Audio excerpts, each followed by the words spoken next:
జై చిరంజీవ జగదక వీర మెగాస్టార్ చిరంజీవి 70వ జన్మదినోత్సవ సందర్భంగా ఆయన గురించి కొన్ని ఆసక్తికరమైన ఆయన జీవితంలో జరిగిన ఆసక్తికరమైన సంఘటనలు కానీ అలాగే ఎన్నో విషయాలు ఉంటాయి. ఇన్నాళ్ళ సుదీర్ఘ సినీ ప్రయాణంలో ఆయన సాధించిన విజయాలు అలాగే ఎక్కిన మెట్లు అన్నీ ఇన్ని కావు. ఆయన ఎంతోమందిని ఎన్నో విధాలుగా ప్రభావితం చేశారు. ఈ విషయాలన్నీ మనకు తెలుసు. అయితే కొన్ని ఇంట్రెస్టింగ్గా ఉంటాయి. ఈ ఇంట్రెస్టింగ్ ఫ్యాక్ట్స్ చాలామందికి తెలిసి ఉండొచ్చు. తెలిస్తే మరొక్కసారి వినండి, తెలియని వాళ్ళు కొత్తగా విని ఆనందించండి, అదే నా ఉద్దేశం. అయితే ఇక్కడ మొట్టమొదటి చెప్పుకోవాలంటే ఆయన ఎన్సీసీ కాలేజీలో చదువుకునేటప్పుడు, ఇంటర్ కాలేజీ చదువుకునేటప్పుడు ఆయన 1955 ఆగస్టు 22 జన్మించారనే విషయం అందరికీ తెలిసిందే. అయితే ఆ 22 ఊరు వాడ ఒక సంబరంగా జరుపుకుంటాం. అయితే ఇక్కడ మనకి ఆయన ఎన్సీసీ క్యాడెట్గా మన ఢిల్లీ వెళ్ళి రిపబ్లిక్ డే నాడు పెరేడ్ జరిగితే దాంట్లో పాల్గొన్న విషయం ఒక ఆసక్తికర విషయంగా అనుకోవచ్చు. అంటే అప్పటి నుంచి కూడా ఆయన ఎక్స్ట్రా కరిక్యులర్ యాక్టివిటీస్ అంటాం, అలాగే దాని గురించి మాట్లాడుకోవాలి. ఎన్సీసీ క్యాడెట్స్ అంటే దేశభక్తి చిన్నతనం నుంచి ప్రేరేపించే విధంగా ఫార్మేట్ అనమాట, తయారు చేసినటువంటి ఎడ్యుకేషన్లో ఒక ఫార్మేట్. నేటి బాలలే రేపటి పౌరులు, ఆ బాలల్లో కూడా దేశభక్తి, సైనిక ప్రవృత్తి నింపాలనే ఉద్దేశంతో చేసేది ఎన్సీసీ క్యాడెట్స్. దాంట్లో చాలామంది ఆసక్తికరమైన వాళ్ళు పాల్గొంటూ ఉంటారు. అలాగా మెగాస్టార్ చిరంజీవి గారికి తండ్రి గారు పోలీసు దాంట్లో అయితే ఏంటి, ఏ కారణం చేసి వాళ్ళ తాతగారు ఒకైనా ఈ సబ్ ఇన్స్పెక్టర్ కావడం అయితే, ఇవన్నీ కారణాల వల్ల ఆయనలో ఒక దేశభక్తి ఉండేది. దానివల్ల ఎన్సీసీ చదువుకునే రోజుల్లో ఎర్లీ 1970స్లోనే, అంటే 15-16 ఏళ్ళు ఉన్న సమయంలోనే ఢిల్లీ వెళ్ళి ఆ రిపబ్లిక్ పీరియడ్లో పాల్గొనేది ఒక విశేషంగా మనం చెప్పుకోవచ్చు అనమాట. తర్వాత చెప్పుకుంటే కొంతమందికి ఇందాక చెప్పే కొంతమంది తెలిసే ఉండొచ్చు, మళ్ళీ వినానంటే ఆయన మొట్టమొదటి సినిమా పునాది రాళ్ళు సినిమాలో ఆయనకు అవకాశం దొరికితే క్యారెక్టర్గా, కానీ అది కొన్ని కారణాల వల్ల రిలీజ్ కాలేదు. ప్రాణం ఖరీదు అనే ఒక సినిమాతో ఆయన చిరంజీవిగా మనకి తెర మీద ఆయన పేరు పడిన సందర్భం ప్రాణం ఖరీదు. తర్వాత దేనికైనా శిక్షణ ఉండడం మంచిది అనే ఉద్దేశంతో ఆయన కాలేజీలో ఏదైనా నాటికలు చేసినా, అలాగే చాలా స్పీడ్గా డ్యాన్సులు చేసి అక్కడ ఉన్న మిత్రులందరినీ అలరించినా కూడా మద్రాసు వెళ్ళి ఒక ఫిలిం ఇన్స్టిట్యూట్లో ఒక పద్ధతిగా నేర్చుకోవాలనే ఉద్దేశంతో ఫిలిం ఇన్స్టిట్యూట్లో చేరడం ఆయన జీవితంలో ఒక గొప్ప విషయం చెప్పుకోవాలి. ఆ ఫిలిం ఇన్స్టిట్యూట్ అంటే చాలా తక్కువ మందిని ఆర్టిస్టులను తీసుకుంటారు వాళ్ళు. 1973 బ్యాచ్, అది కూడా సుమారు 5 సంవత్సరాలు నడిచింది మద్రాస్ ఫిలిం ఇన్స్టిట్యూటు. దాంట్లో 73లో మన రజనీకాంత్, సూపర్ స్టార్ రజనీకాంత్ అందులోనే ట్రైనింగ్ అయితే 76-77లో మెగాస్టార్ చిరంజీవి అక్కడే శిక్షణ తీసుకోవడం. ఆ తర్వాత అంటే స్టార్టింగ్లో ఎన్నో ప్రతిబంధకాలు ఉంటాయి, ఆటుపోట్లు ఉంటాయి. వెనకాల ఎవరు గాడ్ ఫాదర్స్ లేరు, వెనకాల డబ్బు లేదు. అంటే మధ్యతరగతి నుంచి వచ్చాడు కాబట్టి మెగాస్టార్ తనను తాను ఒక్కొక్క ఇటుక పేరిస్తే భవంతి అవుతుంది అన్నట్టుగా ఒక్కొక్క రాయ వేసి ఒక పునాది ఏర్పరచుకుని, పునాది రాళ్ళు అవేనేమో అందుకే ఆయన పేరు. పునాది రాళ్ళు మనకు కనపడవు కానీ దాని మీదే భవంతి. దీంట్లో కూడా మనకి సిగ్నిఫికెన్స్ ఒకటి ఉంది. ఆ పునాది రాళ్ళలో మొట్టమొదట ఆయన ఏర్పరచుకునేటువంటి పెద్ద విశాల సామ్రాజ్యంలో పునాది రాళ్ళు ఆయనే వేసుకున్నారు. ఆ సినిమా పేరు కూడా పునాది రాళ్ళు యాదృచ్ఛికం. కాకపోతే ఆ సినిమా మనకి పునాది రాళ్ళు ఏ రకంగా అయితే కింద కనపడవో ఆ సినిమా కూడా మొట్టమొదటిసారి అభిమానులకి కనపడలేదు అని చెప్పాలి.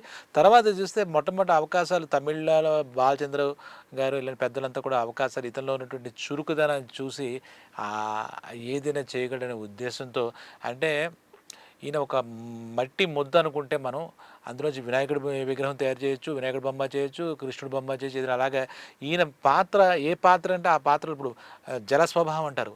గ్లాసులో నీళ్ళు పోస్తే గ్లాసు, బాటిల్లో పోస్తే బాటిల్, ఆ నీరు ఏ రకమైతే రూపం సందర్భం ఆయన నటనలో మెరుగులు దిద్దుకుంటూ ఎవరు ఏ దర్శకుడికి ఏ విధంగా కావాలి అనే విషయాన్ని చేసి నిత్య కృషివలుడు.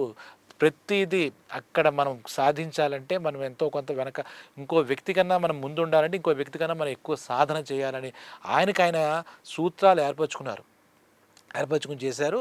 ఆ రకంగా చూస్తే మొట్టమొదటి కొన్ని సినిమాలు అంటే యాంటీ హీరో, అంటే మా హీరోని విలన్ అని అనడం నాకు ఇష్టం ఉండదు కాబట్టి యాంటీ హీరోగా చేశారు. ఇది కథ కాదు, అక్కడ అందులో కూడా రజనీకాంత్, కమల్ హాసన్, ఈ బాలచంద్ర గారు, ఇలా శరత్ బాబు, వీళ్ళంతా పెద్ద అప్పటికే శరత్ బాబు, జయసుధ, వీళ్ళందరితో చేసిన దాంట్లో కూడా ఆ యాంటీ హీరో ఆ షేడ్స్ చూపించి చేయడం, దాంట్లోనే ఆ బాలచంద్ర గారి సందర్భం నాకు కరెక్ట్గా తెలియదు కానీ ఒక కమల్ హాసన్, ఒక రజనీకాంత్ ఇద్దరు కలిపితే మెగాస్టార్ చిరంజీవి అని చెప్పి ఆ రోజుల్లోనే ఆయనకు గుర్తించారు. ఎందుకంటే ఆయన తయారు చేశారు. ఆయన కర్మాగారం నుంచి వచ్చినటువంటి వీళ్ళంతా మహానటులయ్యారు, మేటి నటులయ్యారు, సూపర్ స్టార్లు, మెగాస్టార్లు అయ్యారు. బాలచంద్ర గారు ఆయన అటువంటి సినిమాల్లో ఆయన చేశారు.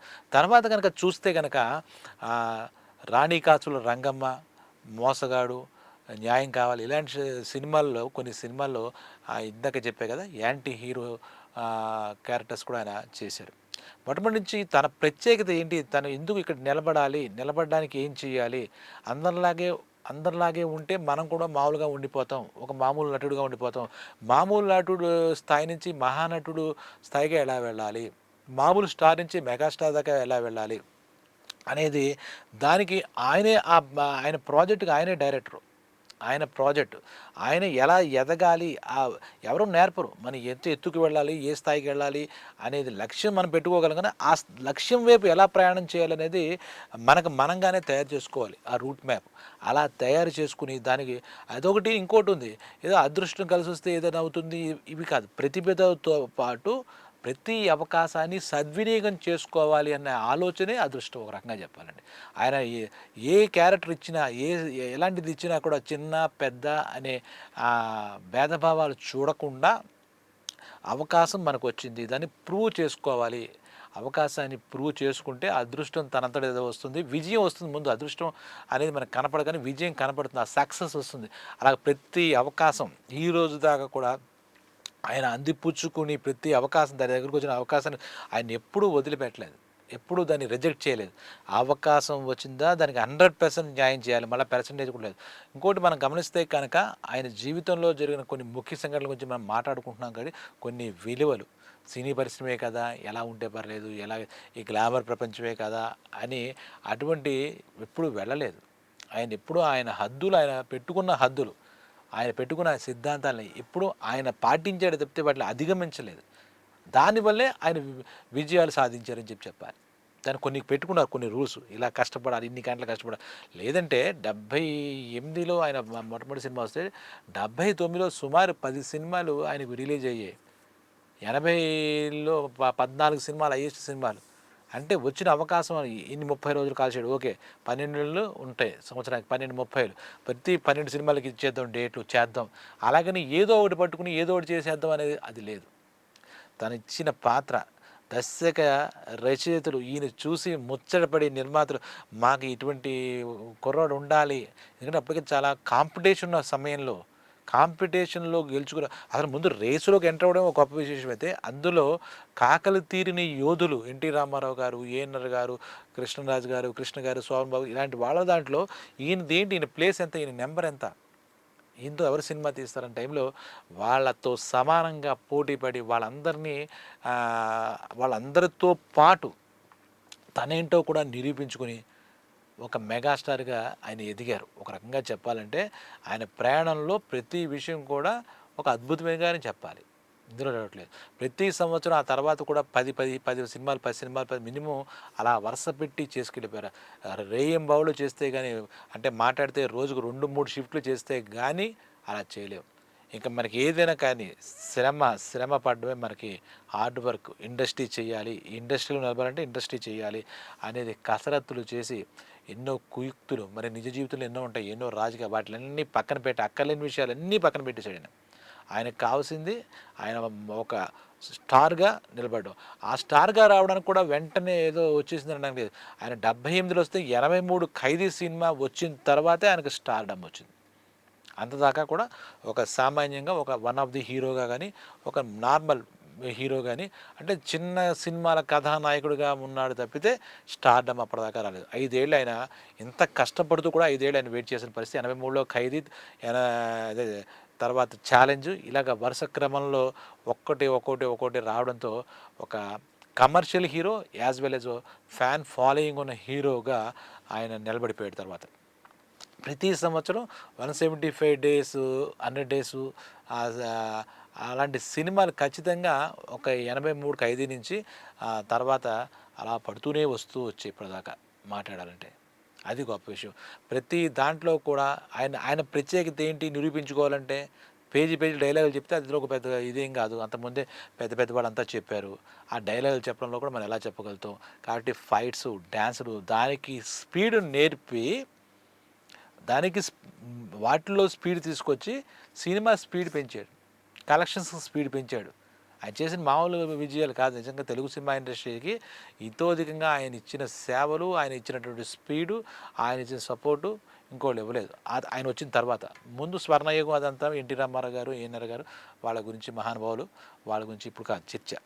ఈయన ఎలా నిలబడాలి, ఆ పోటీలో ఎలా నిలబడాలి, పోటీలో ఎలా నెగ్గుకు రావాలి, సినిమా ప్రజల్ని అభిమానులు ఎలా అలరించాలి, ఇవన్నిటికీ ఆయన ఒక బైబిల్ తయారు చేసుకుని దాని ప్రకారం ఏదో తయారు చేసుకున్నాం కళ్ళగంటం ఆయన కాకుండా నిత్య కృషివరుడు స్వయం కృషితో ప్రతి మెట్టు జాగ్రత్తగా లాగేసేవాడు, కిందకి లాగేసేవాడు చాలామంది ఉంటారు అప్పుడైనా ఎప్పుడైనా. కానీ ఇవన్నీ చాలా శ్రద్ధగా పరిశీలిస్తూ అందరి హృదయాలను గెలుచుకున్న ఒక విజేతగా నిలిచాడంటే అది మామూలు విషయం కాదు. ఈ పుట్టినరోజు సందర్భంగా ఇదంతా పునశ్చరణ అంటే మనం మళ్ళా చెప్పుకోవడం అనేది మనందరికీ స్ఫూర్తిదాయకం. మన పండగలో భాగంగా మనం మాట్లాడుకోవచ్చు. ఇక విషయానికి వస్తే ఇది చాలా ఇంట్రెస్టింగ్ సబ్జెక్టు. స్వయం కృషి సినిమా విశ్వనాథ్ గారి డైరెక్షన్ స్వయం కృషి సినిమా రష్యా ఫిలిం ఫెస్టివల్లో అది రష్యన్ భాషలోకి అనువదింపబడి అంటే డబ్ అయ్యి అక్కడ చేసిందనమాట. అది ఒక గ్రేటెస్ట్ ఫీట్ అని చెప్పాలి ఆ రకంగా స్వయం కృషి సినిమాకి. తర్వాత బిగ్గర్ దెన్ బచ్చన్ అని చెప్పేసి ది వీక్, ఇండియా టుడే ఇలాంటి మ్యాగజైన్స్ ఆ కవర్ పేజ్ మీద వేసి ఆ టైంలో ఈయనకి 1,25,00,000 అత్యధికంగా పారితోషికం తీసుకున్నటువంటి మొట్టమొదటి నటుడు. అత్యధిక ఈరోజు చెప్తున్నటువంటి మిగిలిన వాళ్ళు తక్కువేం కాదు. ఆ పారితోషికం తీసుకున్నారు. అప్పుడు వాళ్ళు పెట్టిన హెడ్డింగు బిగ్గర్ దెన్ బచ్చన్. ఎందుకంటే ఆ టైంలో మొత్తం మన Bollywood super star, Indian super star అయినటువంటి అమితాబ్ బచ్చన్ గారికి ₹1,00,00,000 అయితే ఈయనకు 1,25,00,000 రెమ్యూనరేషన్ తీసుకున్న మొట్టమొదటి భారతీయ నటుడు, హీరో అని చెప్పేసి మ్యాగజైన్స్ కవర్ పేజీలు పెట్టి నేషనల్ మ్యాగజైన్స్ అన్నీ కూడా ఆయన్ని కొనియాడారన్నమాట. తర్వాత మనం చెప్పుకుంటూ పోతే కనుక ఒకానొక టైంలో అమితాబ్ బచ్చన్ గారు కూడా చిరంజీవిని ఎన్నో రకాలుగా ప్రస్తుతించారు. అదేవిధంగా మన సూపర్ స్టార్ రజనీకాంత్ గారు కూడా మన తమిళనాట ఉన్నటువంటి ఆయనతో కలిసి కూడా ఈయన కొన్ని సినిమాల్లో యాక్ట్ చేశారు. వాళ్ళ మధ్య మంచి అనుబంధం ఉంది. ఆయన సీనియర్, ఇన్స్టిట్యూట్లో సీనియరు, ఇండస్ట్రీలో కూడా సీనియర్ ఆయన. ఆయన ఏదో ఒక సందర్భం వచ్చినప్పుడు మాటగా ఇక్కడ ఓన్లీ ఒకే సూపర్ స్టార్ ఉంటాడు, అదే ఒక రజనీకాంత్, ఒక చిరంజీవి అని ఏదో అలాంటి ఒక బయట కూడా చెప్పడం గుర్తు చేసుకోవాలి ఈ సమయంలో. తర్వాత ఈయన సినిమాలు చూసుకుంటే 'గరణం' ఒకటి సినిమా ఒక రీజనల్ లాంగ్వేజ్, తెలుగు లాంగ్వేజ్ చిన్నది, దీని యొక్క పరిధి చిన్నది. అటువంటి దాంట్లో 10 కోట్లు కలెక్షన్ చేసిందని చెప్పి, అంటే కలెక్షన్ల సునామీ అంటాం కదా, అటువంటి కలెక్షన్స్ చేసిందనమాట. ఇంకా అభిమానులు అయితే ఇంకా చెప్పక్కర్లేదు. ఆయన జీవితంలో సిల్వర్ జూబ్లీ మూవీసు ఒకదాని మించి ఒకటి, ఇది ఇదా అదా, ఖైదీ స్టార్డమ్ తర్వాత ఛాలెంజ్ కానీ, పసిబడి ప్రాణం కానీ, ఎముడికి మొగుడు, అత్తకి ఎముడు అమ్మాయికి మొగుడు, ఇంద్ర, ఇలా పేరు పేరున చూసుకుంటే జగదేక వీరుడు, అతిలోక సుందరి, గ్యాంగ్ లీడరు, ఉగారాణ మొగుడు, ఇలా మన అందరికీ ఆయన ఇప్పుడు ఈ 157 సినిమా అనిల్ రావిపూడి సినిమా అయితే 157 సినిమాల్లో ఆల్మోస్ట్ ఒక 80% మనకి సినిమాలు సూపర్ డూపర్ హిట్సే. మిగిలిన నార్మల్గా ఆయన సినిమాలతో పరాజయం పొందిన ప్రొడ్యూసర్లు కానీ, లేకపోతే డిస్ట్రిబ్యూటర్లు కానీ, ఎగ్జిబిటర్లు కానీ ఎవరు కూడా ఆయన సినిమా వల్ల నష్టపోయారు అనే చరిత్ర లేదు ఒక రకంగా చెప్పాలంటే. నష్టపోయిన చరిత్ర ఆయనకి లేదు. అలాగే ఆయన ఫ్యాన్స్ను రెచ్చగొట్టడం, ఆయన ఫ్యాన్స్తో ఇలా ఫ్యాన్స్ అందరికీ కూడా ఒక ఆయన క్రమశిక్షణ గల హీరో అయితే ఫ్యాన్స్ కూడా క్రమశిక్షణతో ఉండాలని నమ్మినటువంటి వ్యక్తి. అంటే ఎందుకు చెప్పాకంటే ఈయన విలువలతో కూడిన వ్యక్తి అని చెప్పచ్చు. అలాగే స్టాట్యూటరీ కూడా బ్లడ్లోనే వాళ్ళ ఫాదర్ అంతా పోలీసు, ఈ డిపార్ట్మెంట్ ఇది అంతా అవ్వడం వల్ల, ఈయన ఎన్సీసీ ఇది దేశభక్తి ఉండడం వల్ల కొన్ని విలువలు వచ్చేసాయి దేశభక్తి సంబంధించి. దేశానికి ఆయన సంపాదించిన దాంట్లో ట్యాక్స్ కట్టాలి అనేదానికి కూడా ఇన్కమ్ ట్యాక్స్ అత్యధికంగా కట్టి 2002 సంవత్సరంలో ప్రభుత్వం ఇన్కమ్ ట్యాక్స్ డిపార్ట్మెంట్ ఆదాయ శాఖ ఫైనాన్స్ మినిస్టర్ నుంచి సమ్మాన్ అవార్డు కూడా ఆయన అందుకోవడం ఒక విశేషంగా చెప్పుకోవాలి. అది వైట్ మనీ, వైట్ బ్లాక్ అనేవారు అప్పుడులోనే, వాటి ఇంటికి న్యాయంగా కడదాం మన సంపాదన నుంచి కట్టి సమాన అవార్డు కూడా ఆయన అందుకున్నారన్నమాట. అటువంటి స్టాట్యూటరీ వాల్యూస్ అన్నీ కూడా పాటించారు. ఎక్కడ వివాదాలు లేవు. అజాత శత్రువుగా ఆయన కీర్తింపబడ్డాడు. ఆయన అజాత శత్రువు అంటారు ఆయన. ఎవరితో కూడా తనకు తోచిన సాయం అంటే గుప్తదానాలు కూడా ఎన్నో చేయడం, అలాగే సమాజానికి కూడా ఏదో చేయాలి. మనకు తెలుసు బ్లడ్ బ్యాంకు ఇది పెట్టడం, ఐ బ్యాంకు పెట్టడం, దాని ద్వారా అభిమానులు అందరూ కూడా వచ్చి స్వచ్ఛందంగా ఈయన పిలుపు మేరకు రక్తదానం చేయడం, ఆ రక్తదానంతో ఎంతోమందికి ప్రాణాలు నిలబడడం, ఇవన్నీ ఆయన చేసిన సామాజిక ఆ, సమాజానికి ప్రయోజనం కలిగే పనులుగా మనం చెప్పుకోవాలన్నమాట. ఇక మాట్లాడుకుంటే ఆయన హిందీలో ఆస్కా గూండారాజు, జెంటిల్‌మెన్ ఇలాంటి హిందీలో కూడా బాలీవుడ్‌లో కూడా ఆయన నిలబడ్డారు, చేశారు. తర్వాత మన పక్క రాష్ట్రాల్లో కన్నడ, తమిళ సినిమాల్లో కూడా కొన్ని సినిమాల్లో కలిసి నటించడం, అలాగే కొన్ని సినిమాలు చేయడం కూడా మనకి జరిగింది. ఇక ఇంకోటేంటంటే ఆయన చూస్తే గనక ఆయన యాక్టింగు, ఆయన డాన్సు, ఆయన ఫైట్సు, ఆయన ఏంటనేది తప్పితే ప్రతి దాంట్లో వేలు పెట్టి ఎవ్వరూ కూడా డైరెక్టర్స్ మా సినిమాల్లో వేలు పెట్టారు, పాడు చేశారు అది లేదు. ఆయన ఇంకా వేరే పని మీద కూడా దృష్టి పెట్టలేదు. ఆయన డైరెక్షన్ కూడా ఎప్పుడూ చేయలేదు. ఒక రకంగా చెప్పాలంటే సినిమాలో ఆ డైరెక్టర్ థాట్స్‌కి వాల్యూ ఇవ్వాలి. విన్నాం, కమిట్ అయిన తర్వాత ఎలా చేస్తే వాళ్ళు ఆ ప్రకారంగా వాళ్ళకి అనుగుణంగా మనం చెయ్యాలి. అతను చిన్న డైరెక్టరా, పెద్ద డైరెక్టరా, కుర్రోడా, వయసులో అనుభవజ్ఞుడా ఆయన ఏమీ చూసుకోలేదు. ఆయన మనకి మన మన మన పాత్ర ఏంటో, మన పనేంటో మనం చెయ్యాలి. ఒక రకంగా చెప్పాలంటే ఆయన సినిమా పేరుతో కలిపి చెప్పాలంటే ఆయన ఒక పని రాక్షసుడు కూడా. పని కూడా ఇప్పటికి కూడా ఆయన చేసే పని విషయంలో ఆయన ఎటువంటి బద్ధకం ఆయన దగ్గరికి దరిచేరలేదని చెప్పాలి. అలాగే నోటితో ఏ మాటలంటే ఆ మాటలు వదిలేద్దాం, మనం ఏ మాటలైనా చెల్లుబాటు అవుతాయని అనుకునేటువంటి మనుషులను ఈ కాలంలో ఆయన మాటల్ని చాలా పొదుపుగా వాడుతారు. అలాగే చాలా నియంత్రణతో వాడతారు. చాలామంది తెలియక ట్రోల్స్‌లో పిచ్చి పిచ్చి మాటలు మాట్లాడతారు. అంటే ఆకాశం వైపు వేసి ఉమ్మేస్తే ఎలాంటిదో చిరంజీవి గారి వ్యక్తిత్వాన్ని కానీ, చిరంజీవి గారి జీవితాన్ని కూడా విమర్శించే వాళ్ళ పరిస్థితి అదే నా అభిప్రాయం. తరిచి చూస్తే నేర్చుకోవాల్సింది బోలెడంత ఉంటుంది. ఆయన నిత్య విద్యార్థి. ఈరోజు కూడా ఎవరిని నేర్చుకోవాలి, ఎవరిని అభినందించాలి, ఇవన్నీ కూడా ఆయనకి తెలిసినంతగా మరొకరికి తెలియదు.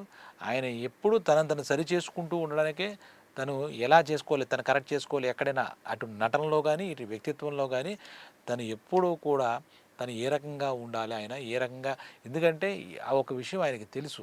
ఆయన అభిమానులు పూర్తిగా ఆయనని అనుసరిస్తారు, కొంతమంది అయితే అనుకరిస్తారు. కాబట్టి మనం ఈ విధంగా ఉంటే మన అభిమానులు కూడా అదే పాత్రలో వెళ్తారనే ఉద్దేశంగా ఎప్పుడూ కూడా ఆయన స్వీయ క్రమశిక్షణతో ఏ విధంగా వెళ్ళాలి, జీవితాన్ని ఏ విధంగా లీడ్ చేయాలి, జీవితంలో ఏ విధంగా పైకి వెళ్ళాలి అనే దానికోసం నిరంతరం ఆయన దానికోసమే తప్పిస్తారు, దానికోసమే శ్రమిస్తారు. కాబట్టి ఇక ఇక మనకి చెప్పుకోవాలంటే ఏ రకమైనటువంటి పాత్రలు ఇచ్చినా కూడా దానికి న్యాయం చేసి అంటే కొన్ని అంటే ఆయన ఒక ఆయన దగ్గర నుంచి మాస్ పెర్ఫార్మెన్సు ఈ రకమైనటువంటి అందరూ అభిలషించడం అంటే చాలా ఆయనలో నటుడు పూర్తిగా సంతృప్తి ఆయన వరకు ఆయనకు పడలేదేమో అనిపిస్తూ ఉంటుంది నాకు. కొన్ని సినిమాలు చూస్తే అభిమానులకి అంటే ఇంకా ఆయన్ని ఒక చట్టంలో, ఒక ఇమేజ్ చట్టంలో అభిమానులే బంధించేశారు, ఆయన ఖైదీ చేసేసారు ఒక రకంగా చెప్పాలంటే. ఎప్పుడైనా చేసిన అవి మనకి 'ఆరాధన' అనే సినిమా పులిరాజు క్యారెక్టరు, అలాగే 'ఆపద్ బాంధవుడులో' మాధవుడు క్యారెక్టరు, 'స్వయం కృషిలో' వీటిలన్నీ కూడా కొన్ని చేద్దాం అనుకున్న కొంత తన పరిధి దాటి, తన ఇమేజ్ దాటి చేద్దామని కూడా అవి వీళ్ళు చాలామంది ఒప్పుకోరు. ఆయన అంతలా ఓన్ చేసేసుకున్నారు. ఆయన ఇప్పుడు చిరంజీవిని ఎవరైనా క్యారెక్టర్ పరంగా ఎవరైనా తిట్టినా, కొట్టినా కూడా వీళ్ళు ఒప్పుకోలేరు. అంటే అంత సొంతం చేసేసుకున్నారు మనిషి. దానివల్ల ఆయనకి పాపం ఆ పాయింట్ అడ్డయిందని చెప్పాలి. లేదంటే ఆయనలో ఉన్నటువంటి ఆ నటుడు ఎన్నో పాత్రలు చేయాలనుకోవచ్చు మనం అనుకుంటే కనుక. కానీ ఈయన వరకు ఆ అవకాశం లేదనే చెప్పాలి. ఆయన దగ్గర నుంచి ఒక ఫైట్సు, డాన్సెసు, డైలాగ్సు, పంచెసు ఇవే ఇప్పటికీ ఎక్స్పెక్ట్ చేశారు. కానీ ఏదో ఒక వినూత్నంగా చేద్దాము, ఆయనలో ఉన్న నటుడిని సంతృప్తి పరచుకోవాలనే ఉద్దేశంతో మెగాస్టార్ చిరంజీవి గారు ట్రై చేద్దాం అనుకున్నా దానికి అభిమానులు ఒప్పుకోలేని పరిస్థితి ఉంది. ఆయన అభిమానుల మాట దాటి ఆయన బయటికి వెళ్ళడం, అభిమానుల మాటే ఆయనది, ఆయన మాటే అభిమానులది. కాబట్టి వాళ్ళకి ఏం కావాలో అది ఇద్దామని కొన్ని సినిమాల్లో రొటీన్గా ఆయనకి అనిపించినా కూడా లేదు ఇలాంటిదే వాళ్ళు అడుగుతున్నారు కదా, మనం అదే ఇద్దాం అనే ఉద్దేశంతో కూడా ఆయన అభిమానుల పాయింట్ ఆఫ్ వ్యూ కూడా ఈరోజు కూడా ఆయన అదే దారిలో వెళ్తారు. ఎప్పుడెప్పుడో ఒక మంచి సినిమా పడుతుంది డెఫినెట్గా. ఈయన ప్రయాణంలో 3 నంది అవార్డులు, 9 ఫిలింఫేర్ అవార్డులు, పద్మభూషణ్ అంటే ప్రతిష్టాత్మకంగా కేంద్ర ప్రభుత్వం ఇచ్చే అవార్డు పద్మభూషణ్, పద్మవిభూషణ్ ఇలాంటి సినిమాలు అంటే ప్రతిభకు ఎల్లలు లేవు. ప్రతిభ దాగినా దాగదన్నట్టుగా దానికి వల్ల ఆయన అవార్డులు ఆయన వరించాయి. ఆయన వాటి వైపు వెళ్ళకపోయినా వరించాయి. 2022లో మన కేంద్ర ప్రభుత్వం కూడా అంటే ఆయన ఇచ్చిన ఇండియన్ సినిమాకి ఇచ్చిన కాంట్రిబ్యూషన్ వల్ల వాళ్ళు కూడా ఒక ప్రెస్టీజియస్ అవార్డు ఇచ్చి కూడా గౌరవించారు చిరంజీవి గారిని. ఈ రకంగా చూసుకుంటే అవార్డ్స్ ఆయనకి దానికోసం కాదు, కానీ అభిమానుల గుండెల్లో ఆయన శాశ్వతంగా ఉండిపోయారు. అందుకే ఆ మిగిలిన నటీనటులతో పోలిక కాదు, కానీ చిరంజీవి గారి పుట్టినరోజు ప్రతి ఒక్కళ్ళు మా అన్నయ్య పుట్టినరోజు లేదా మా ఇంట్లో మా మా వాళ్ళ పుట్టినరోజు అన్నట్టుగా అందరూ సంబరాలు చేసుకోవడం అనేది ఇంకెక్కడ మనం ఇంతలా చూడం. అభిమానులు ఉంటారు అంతా, కానీ ఆగస్టు 22 మనకు ఒక డేట్ మనం బ్లాక్ చేసుకుని అది చేయడం, ఆయనతో ఆయన అందరూ మన దగ్గరికి రాకపోయినా మనందరికీ ఆయన ఇచ్చే ఒక ఈసారి అయితే ఒక స్టాలిన్ సినిమా మనకి మళ్ళీ రిలీజ్ చేస్తున్నారు. ఎన్నో సినిమాలు ఆయన సినిమాలు ఎన్నో ఉంటే ఈసారి స్టాలిన్ సినిమా రిలీజ్ చేస్తారు. ఆయన కూడా కొన్ని పాత్రలు ఠాగూర్ ఒకటి, స్టాలిన్ ఒకటి, ఆయన పొటెన్షియల్ సరిపడి దొరికే క్యారెక్టర్ని అయితే మామూలుగా ఉండదు. దాంట్లో వచ్చి ఇంకా లీనమైపోయారంటారా, జీవించేశారంటారా, అలా అంతలాగా ఆయన పెర్ఫార్మెన్స్ ఆ రకంగా ఉంటుంది. ఏదో డ్యాన్స్లో ఫైట్లని కదా, ఇటువంటి పాత్రలు కూడా మాస్టర్ అని ఒక సినిమా చాలా అసలు ఇచ్చిన పాత్ర ఏంటి, ఆయన ప్రతి సెకండ్ డైరెక్టర్ గారికి ఎలా నచ్చింది న్యాయం చేశారని కదా, అభిమానులకు ఎలా నచ్చుతుందని ఆ పాయింట్ ఆఫ్ వ్యూలో ఆయన వర్కౌట్ చేస్తారు. అది దానికోసం ఇంప్రవైజేషన్ ఆయన దానికోసం టైం తీసుకుంటారు. కాబట్టి ఇలాగ చెప్పుకుంటూ పోతే మెగాస్టార్ చిరంజీవి గారి గురించి అసలు అది దానికి ఇది ఉండదన్నమాట, ఫుల్ స్టాప్ ఉండదు. ఆయన ఎందుకంటే అభిమానుల గుండెల్లో ఒక విజేతగా మిగిలిపోయారు. ఆయనకి అసలు ఆయన సినిమా హిట్ అంటే ఇప్పుడు కొంచెం బాధాకర విషయం, ఇటీవల కాలంలో సోషల్ మీడియా వచ్చిన తర్వాత కొంతమంది అది వాళ్ళకి ఏంటంటే కాలక్షేపం కోసం దేనికోసం కాదు, ఈయన గురించి తెలియకుండా చెప్పా కదా ఆకాశం పైన ఉమ్మేసినట్టుగా ఇలాంటి పిచ్చి పని చేసే ట్రోల్స్ అంటాం. ఆయన ప్రతి ఒక్కరిని అభినందించడానికి ఆయన చేస్తున్నటువంటి నేను ఈ స్థితికి వచ్చాను, ఇటువంటి ఈ ఒక స్టాండర్డ్స్ క్రియేట్ చేశాను, వీళ్ళు కొత్తగా వచ్చే వాళ్ళని అభినందిస్తే వాళ్ళ అభివృద్ధిలోకి వస్తారనే సత్సంకల్పంతో ఆయన అభినందిస్తారు. ఆయనకున్న గొప్ప సంస్కారాల్లో అభినందించడం అనేది ఆయనకి అత్యుత్తమ సంస్కారం. అంతా నేనే గొప్ప, అనుకునే లక్షణం ఆయనకు అంత కూడా లేదు. నాకు తెలుసు నేను ఎన్ని కష్టపడ్డాను. అవతల వ్యక్తికి మనం ఒక సపోర్ట్ ఇవ్వాలంటే ముందు అభినందించాలి. చిరంజీవి గారు ఒక సర్టిఫికేట్ ఇచ్చినట్టు, చిరంజీవి గారు కనుక పొగిడితే ఆర్టిస్ట్ని కానీ అది సినిమా ఇండస్ట్రీలో టెక్నీషియన్ కానీ ఒక్క మాట చెప్తే అది చాలా గొప్ప, అవార్డుల కన్నా గొప్పది. అంత ధైర్యాన్ని ఇస్తుంది. చిరంజీవి గారు కనిపించని భరోసా ఇస్తారు అందరికీ కూడా, అలాగే కనిపించని భద్రత ఇస్తారు. అది ఏదో మాటలు చెప్పి ఊరుకోకుండా కరోనా టైంలో కూడా ఆయన ఎన్నో సినిమా ఇండస్ట్రీ వాళ్ళకి కానీ ఎన్నో ఇండస్ట్రీకి కూడా ఎంతో అందులో పనిచేసే వాళ్ళు ఇబ్బంది పడతారని వాళ్ళకి అందరికీ కూడా తగు రీతిలో సహాయం చేశారు.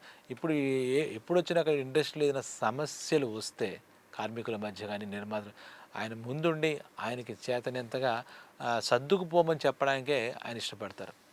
సర్దుకుపోయి అందరూ సుఖంగా ఉండాలి, అందరూ హాయిగా ఉండాలి. ఆయన సంకల్పం సర్వేజన సుఖినోభవంతో అంటారు కదా, అందరూ జనం హాయిగా ఉండాలి, నేను ఒక్కడనే కాదు అనేటటువంటి ఆ లక్షణాల గురించి చెప్పుకుంటే పెద్ద పెద్ద పుస్తకాలు రాయొచ్చు, ఎంతసేపు అయినా మాట్లాడచ్చు. మెగాస్టార్ గురించి ఎంత చెప్పినా తక్కువే.